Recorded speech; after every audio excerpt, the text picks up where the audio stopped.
Phil Gore, you're back, sir. How are you? Great. Good to see you, man. Great. Yeah. Good to see you too. What's that? It's been a great year. Yeah. Yeah. What a time. And here we're in the summer. The School Boards Association does not, like sleep though, right? You guys have school boards still meeting over the summer. You have people preparing for the following year. Obviously, people taking into consideration the differences in the educational landscape that we experience that are going to be rolled out this coming year. So you guys are still on. Well, summer and my work in particular of supporting school board development can be busier in the summer than any other time of the year. Just because this is a great time for boards to kind of hold up, get together with a superintendent and say, okay, how'd we do last year? Reflect in some kind of a summer retreat. So we've got a few of those scheduled in the next couple of weeks. But, nice. Yeah. Nice. There are a lot of things, and again, you and I have a long list of things that I'd love to hit eventually. Yeah. One thing that I've been wondering about is, or curious about, because you've been in education for so long, you've been supporting boards and schools and systems that administer public education for so long. We're experiencing it was kind of like a gut punch, especially, specifically in Idaho. I don't know what happened in Kansas or Arkansas, but specifically in Idaho this last year was very difficult through the legislative session for educators and public education advocates. You also saw then right after that a May election where a fair number of school bonds did not pass. I know some bonds. I'm sure there were some levies as well, but school funding did not pass. And that kind of 1-2 punch, a lot of people that I know that were in the fight for those things were kind of like, oh, I can't. Like, what are we doing? Is that a normal reaction that you've seen happen, and what do people do in general to either stay in the fight or like figure out where their energies are best spent? It's really tough, and I feel for the superintendents in particular or charter administrators, because they're at that pinch point, right? They're getting the pressure from the public, from the board, from families in the community on down. They're also getting the pressure and stress of teachers and other administrators that is coming up. And so, I really developed a new heart for those district and charter administrators in 2020 when I would see that pressure just kind of come from the different angles. There is not great public support for public education right now. And through a series of campaigns over the last 20 plus years, right, we've seen that continue to erode. People generally still support their local public school, but not public schools as a entity or, as a whole. When you say that this is, again, because I haven't been tracking public education my whole life. I've been involved in my adult life in education. I remember things, I was mentioning to you, I remember the Fox News talking points in around the 2005 timeframe where it's the fat cat public school teachers. And I'm like, what is that, right? Because somebody had mentioned it to me, and the argument went, well, these people are out of work by 3:00, they're at the mall by 3:30. I'm like, who goes to the mall, right? Again, it was Fox News. Like, they're at the mall by 3:30. They only work 9 months a year. They're all of these things. They're grossly overpaid, which was wild because before that, all I had ever heard is these people are really not paid well, and you have to really love what you're doing because you're not in it for the FU money. You're in it because that's the thing that you do, right? And you're passionate about that. What do you think the start of that campaign was? Because I see it now as that's a piece of a broader campaign that, again, you're saying is decades. Broad and strategic. Right? It's not been subtle, and it's got some of the strangest set of bedfellows. Back in 2004 or 5, this began to cause me to ponder, what is it that the Bush family, the Clinton family, the Ford family, the Gates family, Oprah, what is it that would bring them together for some common cause? And there was continues to be a very strong agenda to privatize all of public education. And that's really at the heart of this. So let's discredit public education so we can make it look as bad as possible to create this impetus, this momentum of where we're at today, moving toward privatization. And all of the people that I just mentioned, to the best of my knowledge, went to private schools, not just K-12, but colleges and universities as well. And so they've grown up in a different world than most of us grew up in, where our local public school was essentially the option, right? And the community, I grew up in a small town where the whole community was all about our local public schools, right? It really emphasized, pushed lots of support for the arts, lots of support for sports, for science, for everything we did as a school system. The whole community was rallied behind it. And that has been eroded over the last few decades. So when you say that I remember I took one of my last courses in my college career in rhetoric was advanced argumentative writing. And Michael Mashu was my professor. He was fantastic. He was the department head as well. Really, really great guy. And one of my last papers was on charter schools. And I cannot say that I researched them, as much as I should have, even for writing that paper when I was like 21, 22. But it was something that was a big consideration and very much in the eyes of like, okay, here we have this system that we're acknowledging is going to be funded, but outside of the constraints of the standard funding for schools, right? Because the charter schools got to do other things and they had some requirements and restrictions, but they didn't have all the requirements and same restrictions. Like a couple of my kids go to a charter school and they have to wear a uniform, right? Like I don't know of any just standard neighborhood public school that requires a uniform, right? Or things of that nature. Right. So we started moving away from funding with all of the same requirements with charter schools. That's an accurate representation, correct? Yeah. Yeah. And the innovations that charter schools have brought. The idea was, I think when the Idaho legislature first authorized charters here in Idaho, we would see innovations that would happen at a charter school that could then be adopted at the traditional district schools. But the dilemma is all those laws, requirements, regulations for the traditional district schools have remained intact, while charter schools have enjoyed some level of flexibility Sure. on a lot of different things. And so those are innovative, but it doesn't like spill over, right? The project-based learning that's happening at multiple charter schools around the state. I was with one last week, Mountain Community in Tamarack. It's amazing for those kids what those innovations are bringing. But maybe that model, and perhaps where your children go to a charter school, maybe that's something that really works well for some kids, but not necessarily all kids. And so when you have the Right. requirement to cater to all kids, the project-based learning is not something that can be applied the same way. Yeah, and it doesn't automatically help kids do well on standardized test.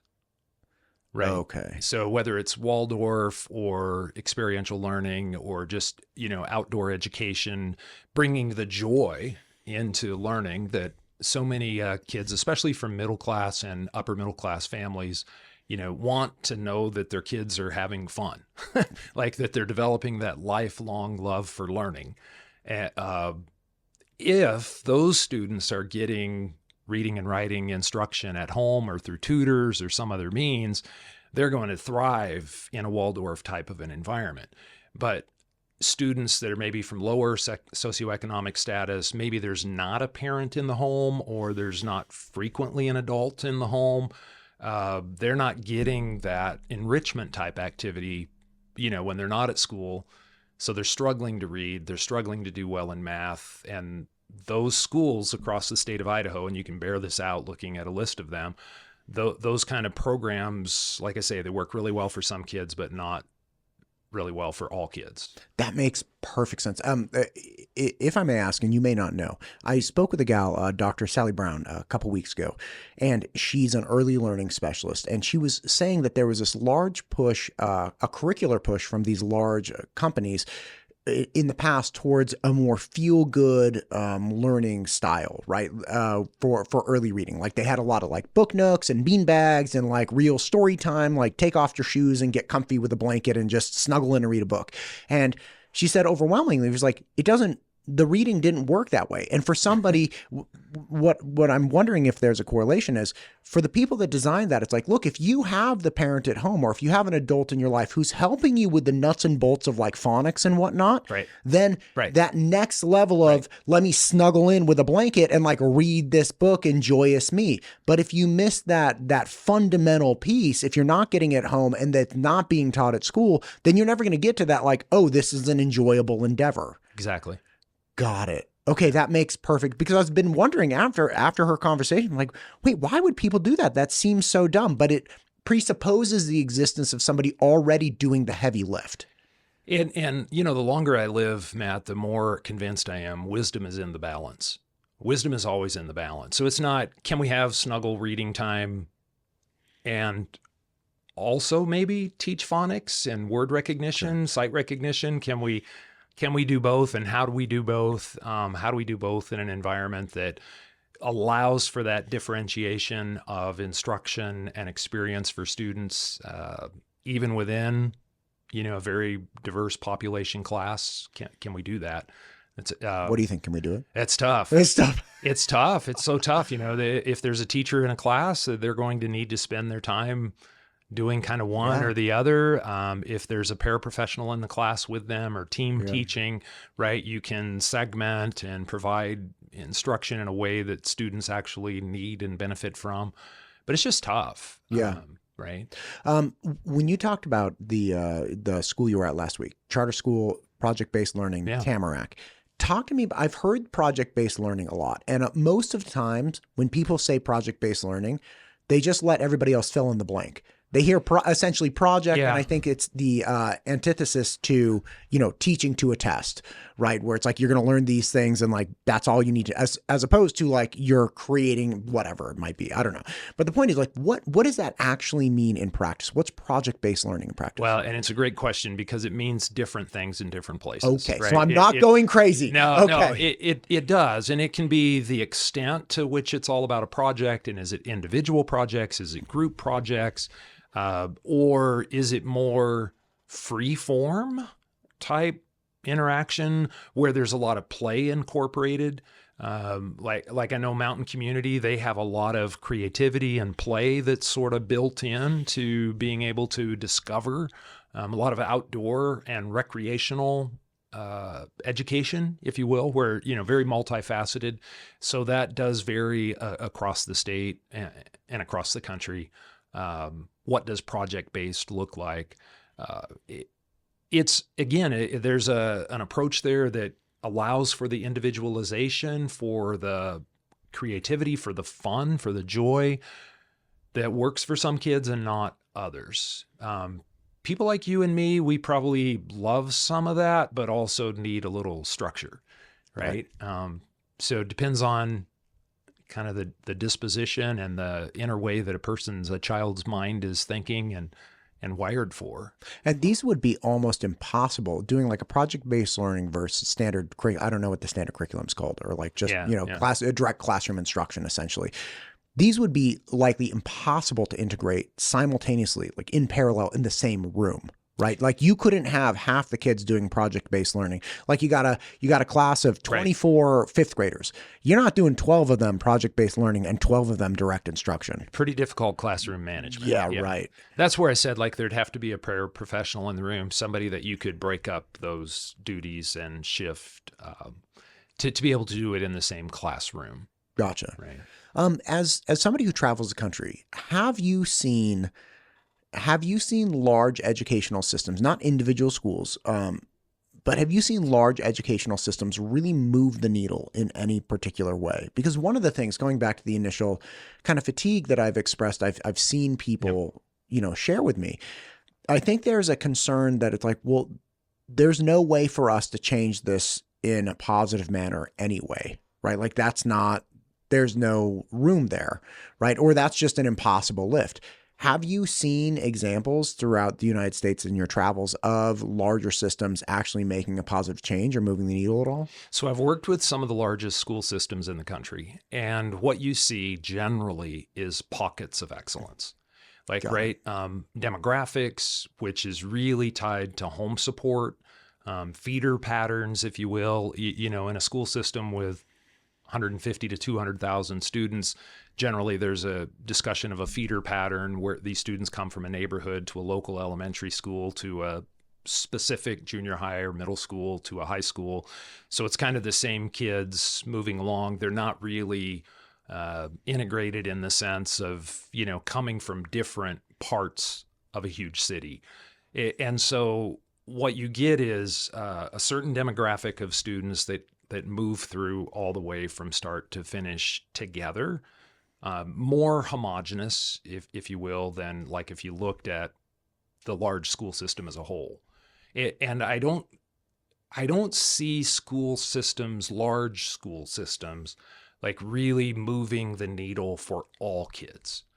What you see is that individual teacher or individual innovative school that is doing some great things that are inspiring and motivating kids, helping them become more successful, develop the skills they need. But to see it sort of district-wide, I can't think of a great example. Okay.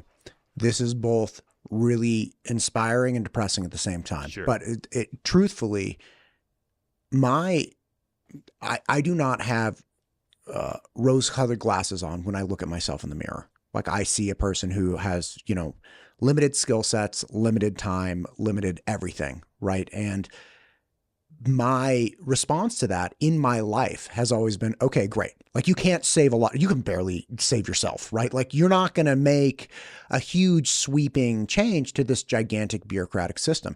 What you can do is help that person, right? Or like this small group of people, or offer help, right? Do your best. You don't even know if you can help them, but do your best to help them. And that's something that I've been expressing to people, which is, you know, in the wake of everything that's happened in the last few months, is like, listen, forget the state. Right. Like, forget the entire district. Focus on your kid, maybe your kid's classroom, maybe offer something to a school. But if everybody or a number of people just focused in on their house and kept their house in order, that could bring value to the surrounding community. It's like, okay, look, is that not good enough for you? If you helped a classroom worth of kids, if you committed time to 20 kids, are those 20 kids not worth it to you? If you're like, well, I'm not going to help the 300,000 kids in Idaho. It's like, okay, but what about those 20 kids? Right. Like, you don't have to help all 300,000 people. Well, and make a difference where you can make a difference. I mean, I see that, right? Franklin Covey or Stephen Covey often talked about circle of concern, circle of influence, like where can you make a difference? I don't want to discount the effect of leadership, because I do think leadership is a specific role and opportunity that people have, whether it's building leadership or system leadership of a large district or charter. I do think it matters, like who the superintendent is, who the principal is. Sure. Right. But for individual students, right, the predictor of success is that relationship one-on-one between that student and child, like student and teacher. Excuse me, right? Like it is one-on-one. We've talked about this before. The greatest predictor of a student's success is the education level of the mother. And I don't think you've ever mentioned that to me. We're both fathers here. Sure. So, Father's Day is coming up in a few days, and I think we're important. Oh, that's why I was telling you I got this hat, because I'm going to be gone on Father's Day, so we celebrated yesterday. Yeah. I have a very loud, glaring reminder. Yeah. It's Father's Day coming up. And, the reality is, though, it's the education level of the mother, whatever they have attained, they are going to try to do everything they possibly can to get that child to that level or more. And it's not that uneducated parents or mothers don't care about their kids learning. They do. They don't know to care in the same way that a more educated person does. Like, right? And so that idea of what are the parents or the adults in the child's life, what are they equipped to give the child? Not just academically, but aspirationally, right? If there's no aspiration for learning, growing, developing that's coming in the home, it's pretty hard for teachers and educators to impart that to the students.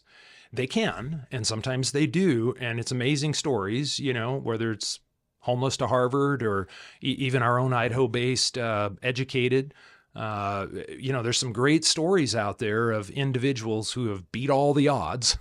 And sometimes an educator has been that catalyst, that inspiration that's made all the difference. Right. And I do think that we experience that, almost little miracles, day in and day out in classrooms. But there's also the grind.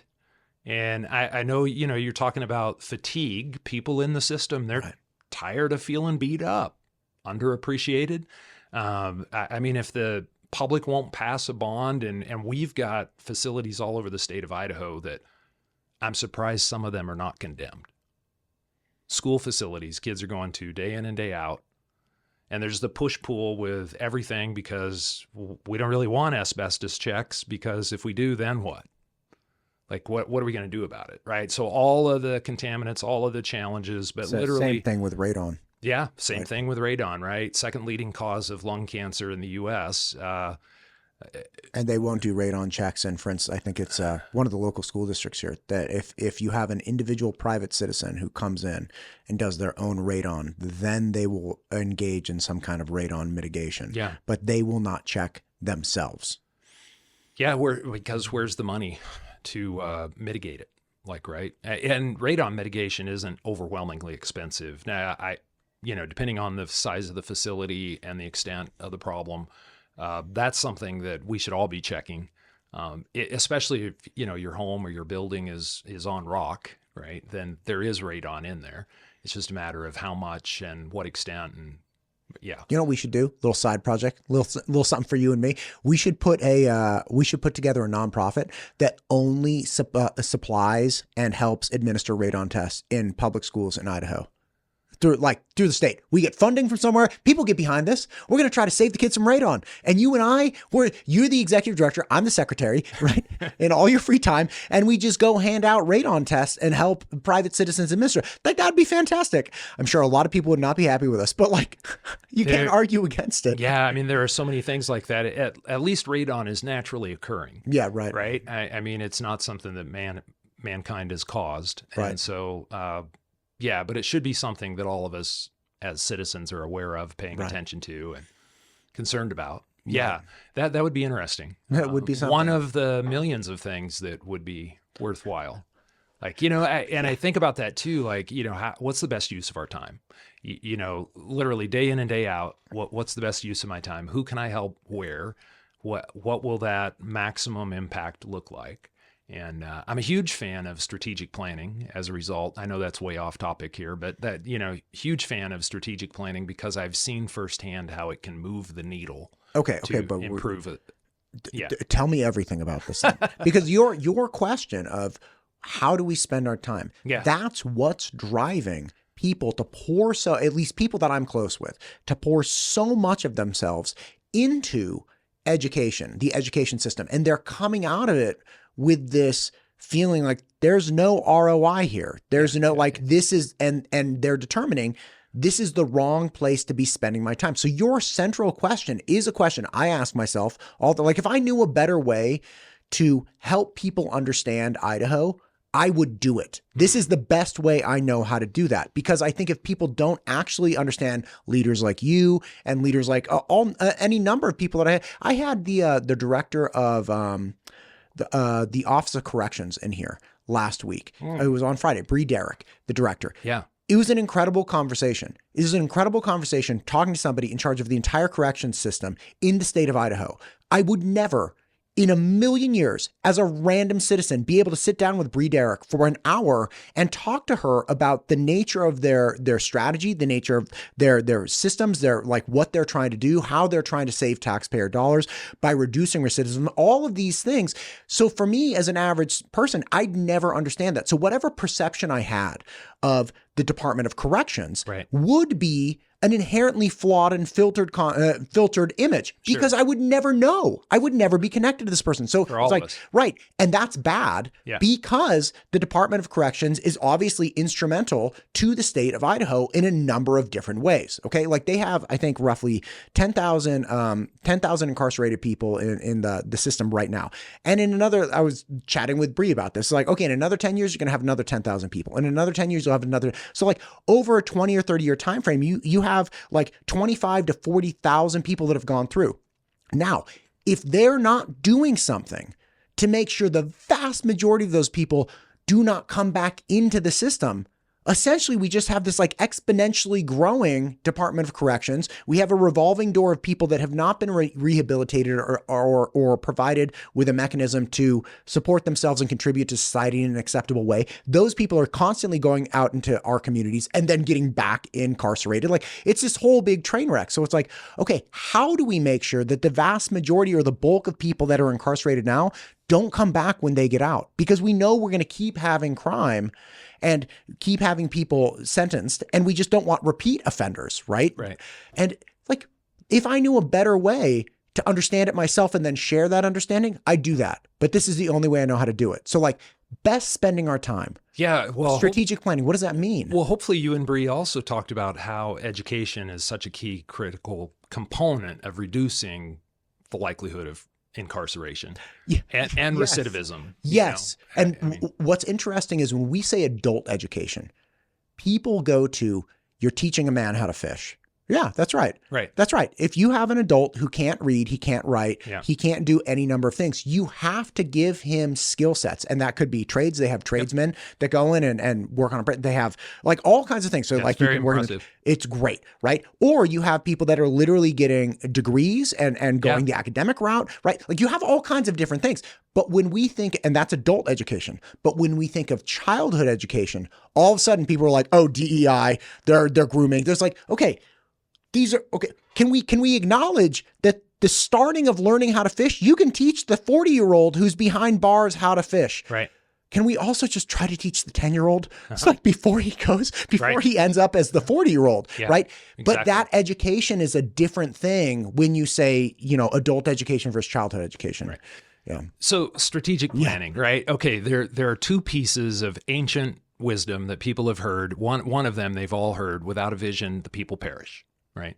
It may not be a great translation of an old text, but it works, right? And we get it. Without a vision, people are kind of lost. Right? There has to be a vision of a better future. Strategic planning starts there. But the great thing is, with a strategic plan done well, there's another piece of ancient wisdom in the same text that says, write the vision and make it plain so that he that reads it can run with it. Like, right? So one of the problems we have with all organizations, but I would say within public education, for one, there's a lack of vision. Like, we've been doing things the way we do them now for a couple hundred years. It hasn't changed much since about 1875. Okay. Like, right. Okay. It hasn't changed drastically, our models, right? So, but what's the vision? What do we want to accomplish? That kind of gets to purpose. It gets to our why. Again, the conversation about public education as a public good as well as a private good. But writing the vision and making it plain, that's where all of a sudden it moves from a fuzzy idea to clear direction, right? When a school district or charter begins the process of getting clarity in their strategic plan, and then, obviously, it can't just be a plan that sits on a shelf. Well, that's done. It looks pretty, pat ourselves on the back now. No, it has to be a plan that gets implemented. So part of my work day in and day out with school boards is getting them to align their agendas and their meetings with the things that matter most. Like, right, that they're actually in a strategic plan identifying, here are the things that matter most to us. We need to do this to our facilities. We need to do this with our finances, with our communication, community engagement, and generally the number one goal, we need to improve academic outcomes. So as they define, now what does that look like? Like, is it third grade reading comprehension where we're going to focus our energy and efforts, right? Then that should be the thing we're talking about in our board meetings, right? If this is what we identify as important, then this is what we're going to talk about and we're going to monitor the progress on. So I look at 5 key governance questions. Could I ask a quick question? Please do. So then by that kind of definition of strategic planning, if we reverse engineer that to, instead of like what we view as important, and then how do we get everybody behind it, and then how we focus our time, if we reverse engineer that or observe what people do and then run that in reverse, what it appears to be is where people are spending their time in board meetings has become this like chaotic insanity. And it's like, okay, well, what's the vision then? Tyranny. It's Tyranny of the urgent. Yeah. Right. And it becomes this crazy thing where people whatever. I mean, there are all kinds of problems. But the point is, I don't see emerging out of our board meetings like, oh, this is what the board cares about. Exactly. So these are, I mean, this is job security for me. This is a great area of work, right? People ask me recently, well, why are you in Idaho? You've been here, you've been there, you could be anywhere you want to be. Why Idaho? It's like, well, there's no end of need here. Like, right? There's no end of need for improving public education and public education outcomes in Idaho. Sure. And there are good people kind of going through the routine of doing what they've always done. And it's that old Maya Angelou quote, do the best you can until you know better. And then do better. And when you know better, do better. Yeah. Like, right? So I'm seeing these opportunities all over the state for bringing in some insight perspective that's not like in the trenches with them, but learned and lived experiences as a board member, in my former career as a pastor, in just, my life, right? Kids, grandkids, all that stuff. So bring it in and then help people see, now what if you organized your agenda according to the things that matter most to you? What if the very first thing on your agenda was, this is how our students are doing? Right? That's the first big governance question. How are our students doing? And then the second question I ask of boards and administrators, well, how do we know? How do we know how they're doing? What's the evidence? Is it test scores? Is it graduation rates? Is it health and well-being? Is it attendance? How do we know? What's important to us? And then what are we doing as a district or charter to improve how they're doing? Right? There needs to be, in that fourth area, I would qualify as, what does success look like? Right. If somebody doesn't have a vision for success, where are they headed? Like, is it just kind of, again, is it going through the motions, going through the routine? We've got our factory, it produces widgets, and we just push. But the fifth piece of that is critically important as well. How do we measure progress? Like, so we want to know what success looks like, but what will be our indicators of whether we're moving the right direction? And since my doctoral research area was superintendent evaluation, I'll go right there with, are you holding the superintendent or charter administrator accountable for the things that you've all agreed this is what matters most? Right. This is the important piece. Or are you just kind of, luck of the draw? It's like, well, we feel good about them today, so I think they did a good job. Let's keep them another year. No, let's have some legitimate criteria for, are they accomplishing what the community's values and vision are for the school? Like, are they accomplishing that? Yes or no? It's not a hard question in a sense to ask, and it's not intended to be inflammatory, grueling, or exactly right. Yeah, mean. It's not intended to be mean. I'm just wondering, are you doing what you should be doing? If this hired administrator, leader of our school system, is taking us in the direction that we've agreed we need to go, great. Let's keep them. Let's support that. Let's encourage that. If they're not leading us in the direction that we need to go, let's have a different conversation. Like, right? What is that? Can they improve? What support can we give to them? Or do they need to find a better fit somewhere? Like, what's the conversation? So, and is this reflective of what you were saying earlier, which is, look, you see examples of pockets of progress. Yeah. And like, even through this conversation, I've been wondering, like, okay, but what you're articulating, like, let's say on a district level, let's say you got a district, 10,000 kids, pretty good sized district by Idaho standards, not, LA Unified, which is like 5 million, but anyway, whatever. 750,000. There we go. It's big. Yeah. It's like a third of the size of the state of Idaho, larger than a third of the size. Anyway, so let's take 10,000 kids and you're like, okay, look, you could do these things with the board. Like, we could call Brooke Taylor, the chair of the board right now, and be like, Brooke, what's your strategic? And, then you get a hold of the superintendent and, you apply this. And then I keep thinking, okay, but what if we called Superintendent Debbie Critchfield and we just said the same thing? It's like, okay, what about that? And we talked about the state board. But I came really quickly to a friend of mine was studying, getting his PhD in mechanical engineering at Georgia Tech years back, and I went and visited him, and he took me all through his lab. It was wild times. Like Nice. all these people had all these incredible, like Fun. yeah, It's fun. so fun. Like one guy had this giant cylinder, and bubbles were running up, and he's like, we're gauging the friction caused by the bubbles in the water. I'm like, what? The friction? Like, what are you talking about? And he's like, well, the bubbles rub against like water and gas are moving. And it's like, anyway, cool stuff, right? But there was a concept of when a system got so large that it became impossible to track, and he was relating it to turbulence in the sky. It's like wind systems are far too, like you can have a fan blowing on somebody, and like that could theoretically be deemed wind, right?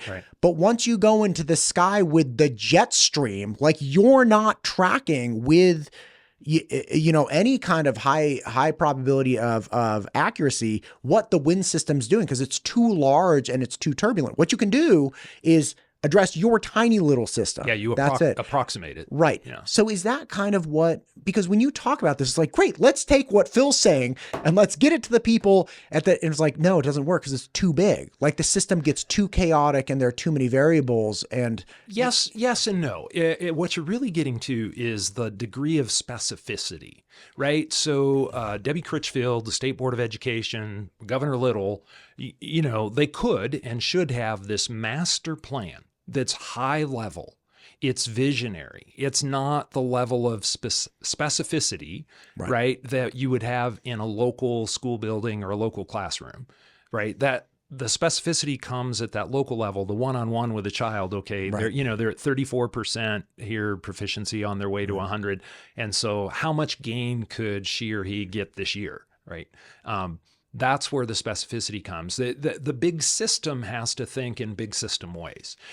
And we have problems that come when you get that cart before the horse, if you will, when the state or the nation tries to prescribe specific degrees of measurement that's that granular. Like, right, it needs to be sort of global, overall. Right. Here's where we are. Let's move the needle. But then what we need to do is get local boards and their district or charter committed to specific measures of progress, right? That may be different. You mentioned your kids going to a charter school. Yeah. It's like they may be having a very different experience than one of the large districts here in the area and students at that level. So how do we then again, bring it on down, funnel it on down, make it granular enough at that precise level, and then global enough to allow for some degree of flexibility at the same time we're holding systems accountable. I'm a big believer that if we're going to give public money to something, we need to know that it's bringing a public benefit. Like, right, we don't just give carte blanche taxpayer money to a group of people to, well, go have a good time with this, go spend it well. What do you mean we don't? Well, how do you know? shouldn't. We shouldn't. Okay, there it is. Yeah, I know. But we shouldn't. There should be like, okay, tell us what you're going to do with this. Show us that you're doing it, and give us some kind of indicator of progress. Right. I think that is probably, of all the things that came out, all the arguments for and against school choice, one of the ones that I never got answered when I was asking people, and I heard other people had big questions on it, like, how can you just, like, I'm not even against broad scale, like, and a lot of people were against it, but like some people are like, look, I'm not even against it broad scale, but like, can you just show me how you know this is going towards education as we would define it? Yeah. Reading, writing, arithmetic. Put in whatever else you want. Do whatever else you want. Like, that's fine. Can you just show me and protect me as the taxpayer? Right. And that question was never answered. It was like, well, the parents know. It's like, that's not a designation for a valuable assessment mechanism. That's not a valuable assessment mechanism that has been used in any other form of governmental spending, right? Like, people just know. No, we have this delusion, right, that children are growing up more with coffee, by the way. No, I don't know if we need any more, but you don't. We should cut you off. Yeah. We do have this delusion that every school child is living with, two parents somewhere that are their biological parents, and it's just absolutely not true.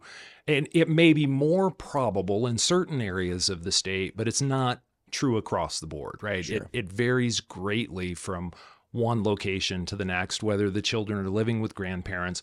So you've got 10,000 people in Idaho corrections. How many of them have children? Where are those children predominantly living with an incarcerated parent? And imagine the weight, the distraction, the absence, right, that brings to their lives for this imaginary, little nuclear family with mom and dad and 3 kids, and everybody's all together saying their prayers and reading together in the evening. Like, right, we have this delusion that children are growing up in ideal circumstances, and some are, some aren't. And even with ideal circumstances, my entire career prior to moving here was tutoring. And I had a job tutoring, a great job tutoring, because the average parent could not tutor in algebra 2 or calculus. They couldn't go down the rabbit hole of grammar rules anymore. Like they couldn't, and even if they could, they weren't effective at teaching their children these things, right? So there was this assumption with that plan, which is, okay, parents will know. No, they won't. Like, first off, you'd have to interact with your child on all of these levels. Like, you don't know if they're learning chemistry because you'd have to interact with them in a chemistry lab. And it's like... And you would have to know chemistry yourself to start with, right? Like, so, right. And you would have to also determine, like, look, I taught my kid, this is great, for Father's Day.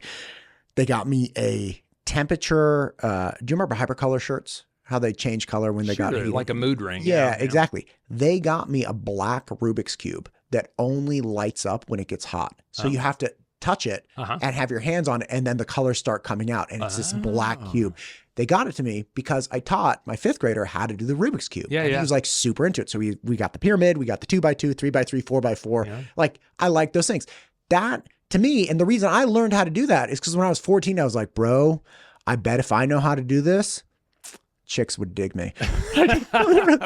Because wow, you were a geek. Yeah. I'm not a I was an SAT tutor, man. Like, anyway, and by the way, it worked. But my point is that you have a proxy for intelligence. People look at you when you do that and they're like, wow, you're really smart. But anybody who knows how to do a Rubik's Cube is like, no, it's really not that. It's like and like it takes a while to learn. You got to know how to do what move and why to do it and when to do it. But once you learn, it's like, oh, I can go through this thing, and people see your hands moving and things twisting. They're like, oh my God, this guy's a genius. You broke it down to a formula. Right, exactly. And again, that's one of those things where it's like, how could you even assess if a kid, like say a kid showed you something, they're like, I'm going to do this little chemical experiment, and you use this experiment as essentially a proxy for chemistry capacity. And you're like, wow, this kid's a genius because he like added these things and it blew up or it shrunk or it froze or it got hot. Great. But like, that's one thing. Like, that doesn't mean that you have a broader understanding of chemistry the way that you might if you go through AP Chem or something of that nature, right? Like, you have to have that background to actually even have an assessment mechanism like at the ready at your kitchen table. Yeah, in every area. Right. In every content area. So, and the social emotional development of the child as well, right? Because we know that it's the soft skills that employers are really looking for, especially larger companies. But I would argue even small workplaces are looking for somebody that can show up on time, that can communicate well, that can say thank you, that can follow directions clearly, right? Those are the kinds of things that are not an academic subject per se, but they're really key to achieving in any academic area or in any life pursuit. I want to bounce back to something you hit on and then left earlier, because Idaho made a huge mistake this last year, and other states have made it. Other states are continuing to make it. But the allocation of $50 million for vouchers to go as tax credits back to families, right, with zero accountability. Like, in what universe did that become okay? Like, zero accountability for results. We're going to go throw $50 million back at the public, and we're not going to have any idea. Did it do anything good? We have no measure, no indicator to know that the vouchers come into effect are producing any result at all, or will produce. We won't know next year. We won't know 5 years from now. We won't know 20 years from now. What was it a good thing to do? You know, I have heard people time and time again say they are accountable. They're accountable to the parents. And again, that delusion that every kid is growing up with parents. Yeah. How about this? It's overwhelmingly clear that the bulk of those funds will be going to people that are already going to private school. Sure. That's the way it plays in every state.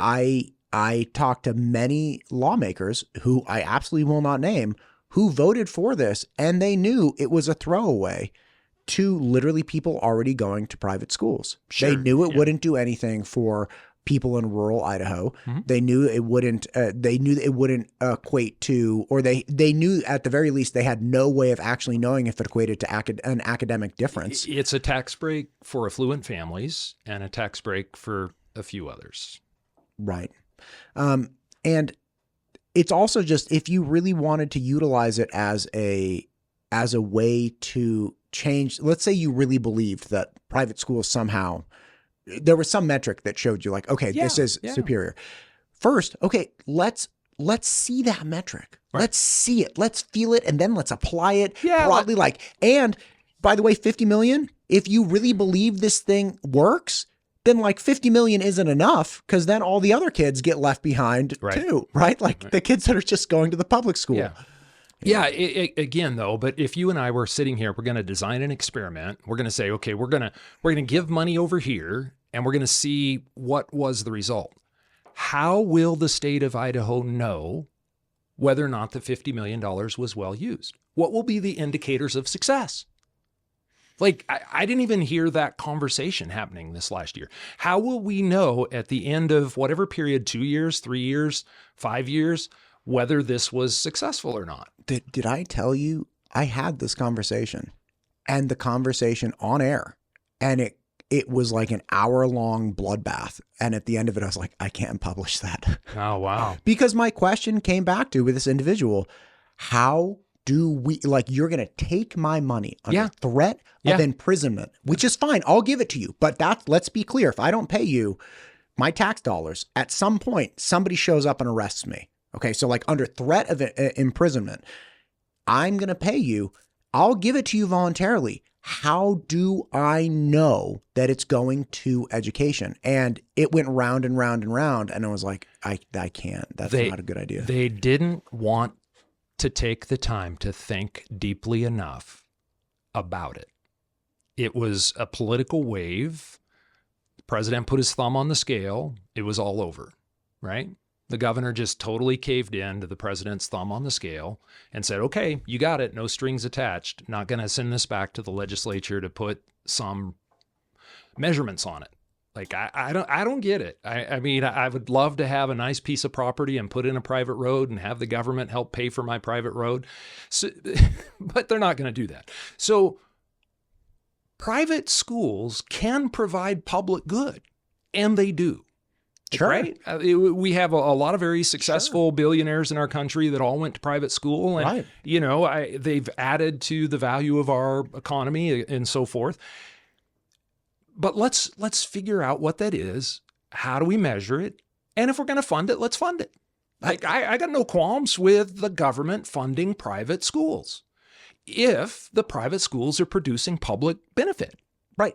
Yes, we know the nature of contractors. It's like time and time again. Like, you get a contractor to do something that the government's like, I don't want to do. Exactly. Like, okay. And then this is very interesting. This is what I was saying the entire time. It's like, I was in private education. I would put my capacity up against any other SAT company, right? Okay, fine. And if we want to have a bunch of SAT contractors, that's totally fine too. Like, I'm all on board. Can we just see the scores? Yeah. Can we just double check the scores? Let's agree in advance that we're going to measure it by the scores and say, good. Now we've got a measure. Now we're being responsible, overseeing the funds of Idaho citizens. Sure. Like, even if you want to take a school like Bishop Kelly, which does produce great results, like they produce results that you can compare. And based on that, you say Bishop Kelly does a great job in academics. They produce, on average, this SAT score, as imperfect as that is, who takes it, who doesn't take it, great high likelihood of two working parents, some people had tutors,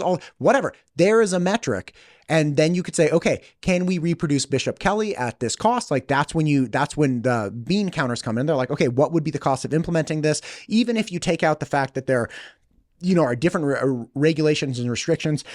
on public versus private, all of that. Just give it a metric. Yep, give it a metric. Let's measure it. And if it bears fruit, God bless it, man. Somebody figured out a better mousetrap. Let's get after that thing. Let's reproduce that bad boy. We'll get rid of all the mice. It'll be great. Yeah. Why not? Like, why you not? know, again, it's not a matter of, well, it's private. And, you know, we could have different perspectives on the religious education component. That's fine. Those conversations need to be had. There's a long list of things that we could talk about with regard to this. But the reality is, if it's producing public benefit and we can demonstrate that, like, right, there has to be some accountability if we're going to throw public funds at something. Phil, look, Dr. Phil, you and I, again, I love every conversation I have with you. I feel like we're talking about a lot of things. I've had you here for some time. To sum up, if I may, because I started this conversation asking kind of like, what can people do? And it sounds like what we've all come to is, or not what we've all come to, but what you've really circled around is, look, first off, perhaps pare down where you think you can have large scale effects. Redefine your metric for successful impact, right? If your metric for I made an impact or I made a difference is only going to happen in like a large scale system, state level or something, you're probably going to be feeling pretty down no matter what you do, because that's not really something that happens nationwide. But you can affect small pockets. Right. You can impact a small collection or group of people. Better results and visible, tangible results more quickly. Got it. Right. Understand that, again, on a small scale, look for results that you can measure. And the reality is, like, as frustrated as people are with public education, there still needs to be energy into it, because the alternative is terrible. Right. The alternative is we don't have a public education system. And I think if we went back and talked to a lot of people in like the 1920s or whatever, when people were putting together these public school systems, they would have a much different perspective on people being uneducated. And even now we can see like the 10,000 people sitting in Idaho Department of Corrections right now. Those are not computer scientists. Those are not people who have viable, or probably in large part, not people that have viable skill sets that they could happily and voluntarily exchange and live a prosperous life. There might be a handful. Sure. Right? There might be literally a handful that they just made some horrible choices. Sure. But so many of the 10,000 are people that didn't have the skills to be able to provide for themselves in a meaningful way. Like, right. And perhaps didn't have the example of how do you do that. Right. So somehow that's an issue. I know, somebody that you need to have on a podcast is, he's vice chair of the Orofino School District. It's Joint School District 171. And he's deputy director of the prison up there. Oh. And he's very articulate on the recidivism rates, and just the fact that if a prisoner has a couple of classes, overwhelmingly less likely to be a repeat offender. This is right? Orofino. Yeah, Orofino. Yeah. But the district is called Joint School District 171. And he's on the board there. Yeah, and he's the vice chair there. Okay, so he's vice chair of the board and then also deputy director of the... Right. Yeah, you got to help me out. And he's a brilliant guy. And right. Yeah, we need to connect. But this idea, and we were talking a little bit before the cameras came on about recidivism and how education can make that difference, right? Sure. In a child's likelihood to end up in prison or be a repeat offender. And I think that's really important. We need to look at that from a dollars and cents, taxpayers' sense, right? And yes. And you're probably more versed in that than I am. But if we're spending $9,000 a year to educate kids, but $60,000 a year to imprison someone, right? Like we need to take a hard look at where are we putting our money and why.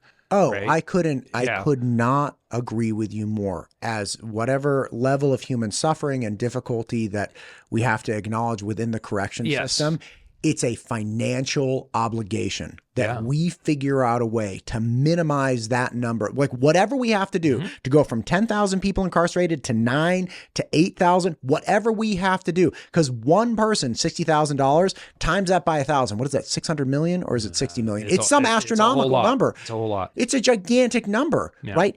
We have to make sure that from a fiduciary responsibility. Yeah, fiduciary. I always screw that word up. Yeah, that's all right. But the point is, that's it. Stop coming at it from like a feel-good standpoint. And the other problem is, as Bree Derrick and I talked about, it's difficult because people understandably don't There's a problem when you start talking about people that are felons and they're like, they've committed these crimes, they've done this thing, and there's a callousness and a dehumanization. Okay, I understand. Sure.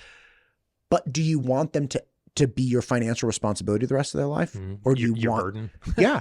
Because we can make sure they sleep on the ground, they only eat like bread crusts. Okay, great. Odds of them being back in there and you picking up the tab, very high. Humanize them, train them, rehabilitate them. They will no longer be your financial burden. Which would you like? Would you like the moral position where you feel like they're getting theirs and you have to pay for them every single day for the rest of your life? Or we adjust our view of people. Sure. It really does come down to what's the plan, right? Strategic plan. Is there a plan? Do you have a vision for what success looks like?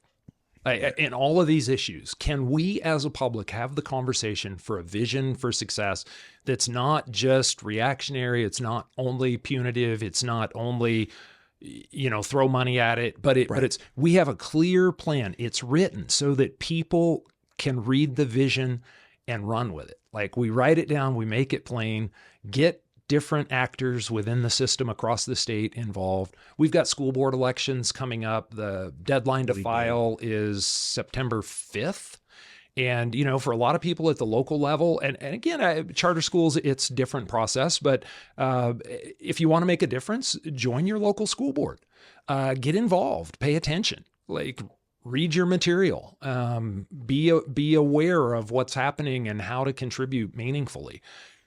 There's an opportunity for service. Or even run for the school board. Exactly. Bring a topic to the forefront of everybody's mind. Yeah. If you have something that's important. And again, you have, as you've pointed out very clearly, the people have a place both as community organizers and activists and as school boards as expert citizens dealing with a myriad of different things. If you have one particular issue, perhaps just stay off the school board and become very active. Yeah. If you have a broader set of considerations and broader sets of skill sets to offer, maybe run. Maybe do both, right? Like, who knows? But as a school board, you're hampered in the things that you can do, I recognize. Exactly. Yeah. Individual citizens can sometimes better advocate than what a school board member can. You become constrained by additional laws.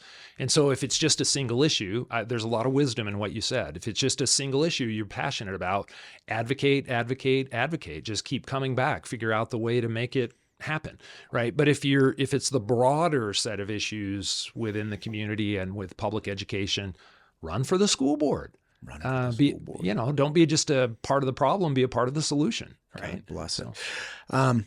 Phil, thank you for coming in today. Again, conversation number 3, they never disappoint. I really appreciate your time. Is there anything you'd like to add here at the end? Thanks for what you do, Matt. I know that a lot of things have been grinding this last year, but I believe the answers come as we sit down and civilly discuss needs, problems, issues, potential solutions, and work together. Yeah. So thanks for the conversation. Yeah, thank you. As always, we'll do it again. Thanks.